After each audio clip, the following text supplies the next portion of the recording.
प्रिय बहनों एवं भाइयों, सतीश पाल का आप सबको बहुत बहुत नमस्कार।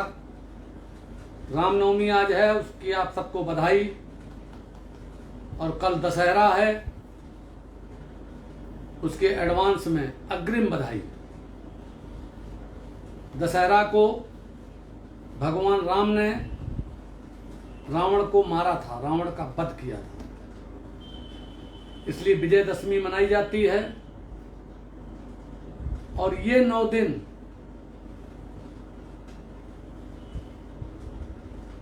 देवी जी के विभिन्न नामों से इसको मनाया जाता है। लोग बाग व्रत रहते हैं, गांव-गांव में दुर्गा जागरण होते हैं, बहुत उत्सव होता है, उसमें बहुत पैसा खर्च होता है, समय भी खर्च होता है। इसके पहले पूरे 15 दिन पितरपक्ष चला, माने 15 दिन अपने पितरों के लिए याद करने का समय रहा। मैं आज इस विषय पर इसलिए बोल रहा हूं कि दोस्तों, त्योहारों को भी जानो कि क्यों मनाए जाते हैं। आप गडरिया हो, आप भेड़ नहीं हो, भेड़ों को चराने वाले हो। भेड़ के लिए ये कहते हैं कि हिंदुस्तान भेड़िया दसान, या पूरे विश्व को आप देखिए कि मानव का स्वभाव भेड़ से मिलता जुलता होता है। जहां एक आदमी जाता वहां सब जाते हैं, लेकिन आपका स्वभाव हंकने का है। हम चरवाहा समाज के लोग हैं। वैसे मैं संपूर्ण सिर्फ चरवाहों के लिए नहीं बोलता, गडरियों के लिए नहीं बोलता, मजबूरी में बोलना पड़ता है। नहीं, संपूर्ण मानव समाज के लिए, मानव जाति के लिए, पूरे विश्व के लिए, सभ्यता के लिए, उसके संवरण के लिए, कैसे व्यक्ति ठीक हों, सामाजिक न्याय के लिए, मनुष्य माने स्त्री और पुरुष दोनों में कोई विभेद ना हो उसके लिए, और स्त्री का कोई शोषण ना हो उसके लिए, और साथ में मानव का भी ना शोषण हो, जाति पाति कोई ना मनाई जाए। योग्यता के आधार पर, आचरण के आधार पर, सत्य के आधार पर, सत्य बोलने वालों का आदर हो, कोई शोषण न कर पाए, किसी का शोषण न हो, उसके लिए मैं बोलता हूं आपके बीच में। और जो शोषक किस्म के लोग हैं, वो कैसा शोषण कर रहे हैं, उसके बारे में भी मैं बोलता हूं आपके बीच में। कौन कितनी चालाकी कर रहा है, उसके बारे में भी बोलता हूं आपके बीच में। उसका असर कब होगा, यह भी बताता हूं आपके बीच में। और सभ्यता को लेकर के भी बोलता हूं, स्वतंत्रता आंदोलन को लेकर के भी बोलता हूं, देश आजाद कब हुआ है ये बात बोलता हूं, आजादी के पहले कब कब चुनाव हुआ ये बोलता हूं, अछूत जात का चयन कब हुआ 1931 में, जब पहली जनगणना हुई, जाति जनगणना, उसके बारे में बोलता हूं आपके बीच में। अछूत जात की सूची कब बनी ये भी बोलता हूं आपके बीच में। और साइमन कमीशन ने जब अछूत जाति के लिए ये लिखा कि डबल वोट का राइट दिया जाए, गांव-गांव में जब झगड़े होने लगे, और उस पर जब गांधी जी यरवदा जेल में अनशन पर बैठे, आमरण अनशन पर बैठे और मरने की कगार पर थे, तब अंग्रेजों ने कहा अंबेडकर साहब से कि आप जाइए और उनको मनाइए, उनके साथ समझौता कीजिए। तो वो जो समझौता किया हुआ, उसमें गांधी जी ने कहा कि डबल वोट का राइट समाप्त करके, और अंबेडकर साहब ने कहा पृथक निर्वाचन अछूत जात के लिए होना चाहिए। वही जो रिजर्व कॉन्स्टिट्यूंसी है उसी उसके तहत हैं। और उसके बाद एमएलए का चुनाव होता है सन 36 में, 1936 में, जिसमें आरक्षण लागू हो जाता है और शेड्यूल कास्ट के 2 मिनिस्टर बनते हैं। गोविंद वल्लभ पंत पहले मुख्यमंत्री बनते हैं, ये भी बोलता हूं आपके बीच में। दोस्तों, मैं आप सबको शिक्षित, प्रशिक्षित, ज्ञानवान, धनवान, गुणवान बनाना चाहता हूं, और ये चाहता हूं कि पूरे उत्तर प्रदेश में सबसे पहले जो देश का 107वां भाग है, 135 करोड़ में 25 करोड़ आबादी सिर्फ उत्तर प्रदेश में है, और उत्तर प्रदेश में अति पिछड़ों की आबादी जो जिनके साथ अन्याय हो रहा है, उनकी इतनी बड़ी जनसंख्या है कि अगर सब एक हो जाए तो सरकार उन्हीं की बने, दूसरे किसी के नहीं बने।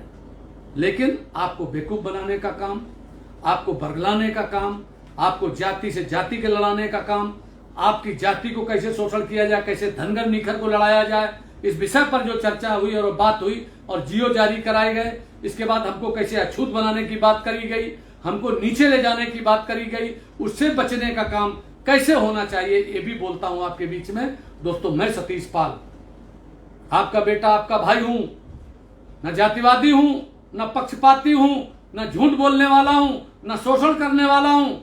मैं सिर्फ आपके बीच में एक शांति के साथ क्रांति लाने वाला आदमी हूं, आपका बेटा हूं। मैं आपको जीत करके दिखाऊंगा और आपको बना के कुछ दिखाऊंगा। मैं गडरियों को ही नहीं, गडरियों को मैं नेता बनाऊंगा गांव गांव। उत्तर प्रदेश के मैंने बताया 826 ब्लॉक, 75 जिले, 18 मंडल, और चुनाव के दृष्टि से ले जाइए तो विधानसभा के ले जाइए तो 403 विधानसभाएं, 80 लोकसभाएं, और ग्राम पंचायत के उससे ले जाइए तो 54,000 के ऊपर ग्राम पंचायत है। बीडीसी के ले जाइए तो 826 ब्लॉक प्रमुख, 75 ग्राम पंचायत, 75 जिला पंचायत, सॉरी, इनमें सब में आप क्यों नहीं, इसका कारण क्या जानते हो? इसके लिए जिम्मेदार है आपके नेता लोग। 1952-1957 में बंशीधर धनगर होने के बाद, 1957 में बंशीधर धनगर मैनपुरी से होने के बाद आज क्यों हम नील हो गए? एक भी गडरिया उत्तर प्रदेश में सांसद नहीं है किसी भी दल से, और अगर कोई है तो जिसको अपना कहते हो शेड्यूल कास्ट सीट से है, वो अपना नहीं है। उसको अपना नहीं मानना चाहिए, उसको ऐसे ही मानना चाहिए जैसे कोई हिंदू से मुसलमान हो गया हो। उसको आप अपना मान लोगे क्या?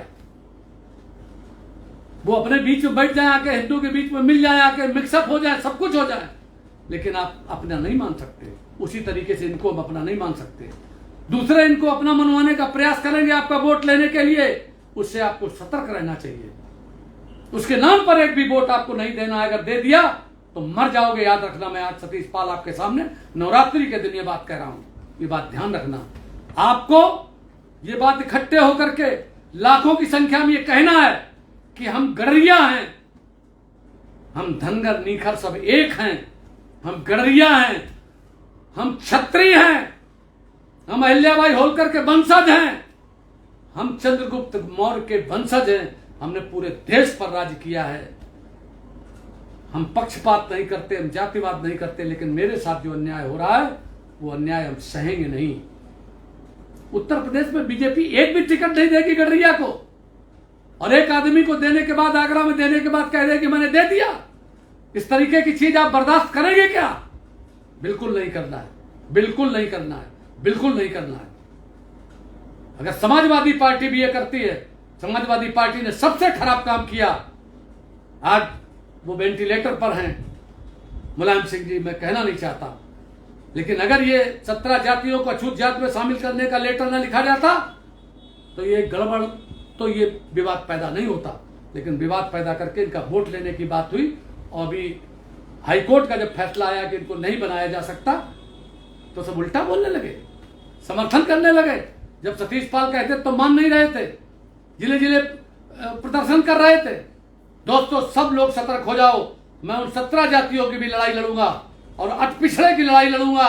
मैं राजनाथ सिंह से मिलने जा रहा हूं, रक्षा मंत्री उस समय मैंने इसको कराया था। आज मैं आबादी के आधार पर, उस समय का जो ऑर्डर था, जो विभाजन था, वो सही नहीं था। अब नए सिरे से कराना है, नहीं तो अपनी लड़ाई खुद लड़नी पड़ेगी। आपको कोई लड़ाई आपकी लड़ने नहीं आएगा, आपको खाना खिलाने कोई मुंह में आपके डालने नहीं आएगा। मैं इन गडरियों से सबसे कहना चाहता हूं कि आप पूरे प्रदेश में,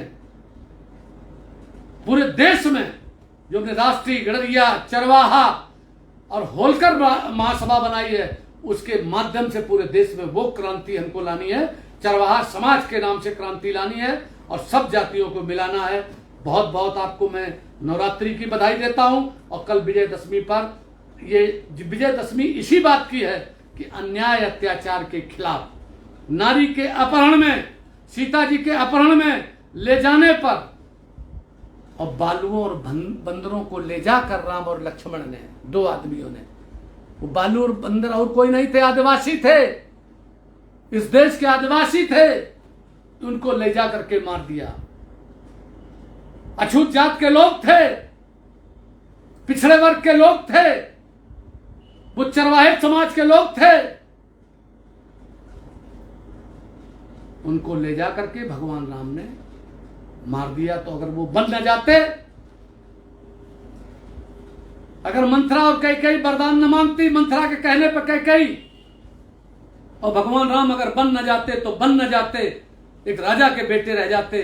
आप पर भी जो तकलीफ है, आपको जो तमाम चीजें, पिछली बातों को भूल जाओ और किसी की निंदा मत करो। आगे के लिए सतीश पाल के साथ कंधे से कंधे मिला करके आप शामिल होकर के उसके करने के बारे में मुझे कमेंट करिए, डालिए। और जो मैं आज बोला हूं इसको इतना वायरल करो, सबके पास पहुंचाओ और लड़ाई की तैयारी करो। मैंने लड़ाई की तैयारी कर दी है। मैं परसों मैनपुरी में था, वहां पर क्योंकि वो भी लोकसभा है जहां सबसे पहले बंशीधर धनगर रहे, उनकी मूर्ति एक लगवानी, उसके बारे में मैं गया था। और मैंने एक चीज सोची है, मेरी जमीन है एरवा कटरा के पास, सौरी के पास, हमारी वहां रिश्तेदारी है, ससुराल है, वहां पर मेरी जमीन है रोड के ऊपर। मैं वहां 51 फुट की प्रतिमा रानी अहिल्याबाई होलकर की लगवाऊंगा, इसलिए कि वहां जो हमने विद्यालय बनवाया था रानी अहिल्याबाई होलकर राजकीय महाविद्यालय, उसको अखिलेश यादव ने बदल दिया था उसका नाम। और मैं बीजेपी से लगातार कह रहा हूं, बीजेपी में होने के बाद वो उसका नाम नहीं बदलना है, इसलिए मैं आंदोलन करूंगा और मैं अपनी प्रतिमा स्वयं लगवाऊंगा रानी अहिल्याबाई होलकर के नाम पर। आप सब लोग, पूरे देश के लोग, जब पटेल जी की प्रतिमा के लिए 1-1 किलो और वो सब लोहा इकट्ठा किया जा सकता है, तो अहिल्याबाई होलकर के लिए पूरे देश से हमारे जो लोग हैं जो भी करना चाहेंगे वो सब करेंगे। हम 51 फुट की बड़ी प्रतिमा लगवाकर उसको बहुत बड़ा उनके नाम का सब वो करना चाहते हैं। और यही बात कहते हुए कि कल के दिन जैसे रावण मारा था भगवान राम ने, इसी तरीके से हम ये सब शोषण करने वाले, झूठ बोलने वाले, गलत तरीके से शोषण करने वाले जितने लोग हैं, ये सब चाहे जिस दल में हो, चाहे जिस जाति में हो, चाहे अपनी ही जाति में हो, चाहे दूसरी जाति में हो, चाहे बलात्कारी हो, चाहे शोषण करने वाला हो, सबको मारेंगे। और उनको मारने का मतलब मेरा है कि अहिंसात्मक तरीके से उनको पराजित करेंगे, वोट के माध्यम से पराजित करेंगे। अब वो जमाना चला गया मारने का, तीर तमंचा और तलवार का। अब मामला है वोट का, अब मामला है वाणी का, अब मामला है मौत का, भीड़ का। जिस दिन तुम 1 लाख आदमी लखनऊ में 3 दिन के लिए रुकोगे अपना खाना पानी ला करके, और यही है कि आप दिल्ली में करोगे, तो तमाम अपने समकक्ष जातियों को भी न्याय दिला दोगे। ये बात मैं आपसे कहता हूं। बहुत बहुत धन्यवाद, बहुत बहुत बधाई, और नवरात्रि आपको बहुत मंगलमय हो। जब कोई संध काल आता है, जब वो बदलते समय वर्षा के बाद जो ये ऋतु आया है, शरद ऋतु आया, उसके बीच के काल को नवरात्रि कहते हैं। ये चैत में भी जब जाड़ा जाएगा और उस समय जब बरसात आएगी, उस समय भी बीच में होगा। ये सब चीजें बहुत शुभ होती हैं। और इस समय आपको बस रणनीति बनानी है और 1 घंटा 2 घंटा रोज राजनीति के लिए देना है। और वृद्धावस्था पेंशन, विधवा पेंशन और विकलांग पेंशन हर गांव सभा में कराना सरकार का आदेश आ गया है। इसलिए 826 ब्लॉक में गांव ढूंढो गरीबों के और उनकी सबकी सूची बनाओ, उसको मैं करवाऊंगा। यही बात कहते हुए अपनी वाणी को विराम देता हूं। जय हिंद, जय भारत। सबको बहुत बहुत बधाई, सबको बहुत बहुत बधाई, सबको बहुत बहुत बधाई।